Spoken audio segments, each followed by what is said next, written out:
La passion de Vita, être mère. Invitée de l'émission Boom Boom d'Alexandra Roust, diffusée sur YouTube, la chanteuse s'est confiée avec beaucoup de sincérité sur son rôle de maman. À 42 ans, la chanteuse est maman de 3 enfants. Liam, né en 2011, Adam, né en 2014, et Noah, sa fille, née en 2022. Si elle s'y était prise plus tôt, elle a rencontré son compagnon à 27 ans et est tombée enceinte de son premier enfant à 28, elle en aurait eu davantage, tant ce rôle la comble de bonheur. La meilleure amie de Diamza a bien expliqué à la journaliste à quel point l'expérience de la maternité avait été une révélation pour elle. Même si elle a concédé que l'accouchement était très dur et douloureux, elle a dit que presque tout le reste n'était que joie et bonheur. Pour elle, même la communion avec son public, qui chante ses paroles lors de ses concerts, est moins forte que le moment où on lui a posé ses mouveau-nés sur la poitrine pour la première fois.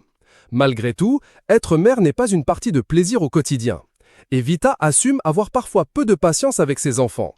Je passe ma journée à leur hurler dessus parce que je trouve qu'ils sont lents, qu'ils ne comprennent rien. J'aime bien avoir du répondant en face et que ça comprenne vite. Je ne comprends pas d'avoir à répéter 17 fois un truc, a-t-elle livré à propos de sa progéniture, visiblement un peu trop molle à son goût.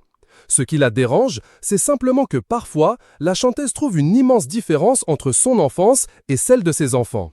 J'ai un père qui est très travailleur, qui a bossé toute sa vie, et je pense que c'est en le voyant souffrir de ça, même un peu en voyant ça, je me suis dit, la vie c'est comme ça, il faut s'accrocher, peut-être que c'est dur, mais en fait oui, quand je veux un truc, je me dis, allez, j'y vais, et j'y vais sans réfléchir, et jusqu'au bout quoi, s'est-elle remémorée.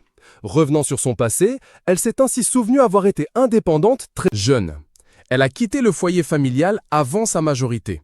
À l'époque, son père lui avait en effet dit que si elle choisissait d'arrêter ses études, elle devrait s'assumer financièrement. Chose qu'elle a faite. C'est pourquoi, aujourd'hui, elle est si intransigeante avec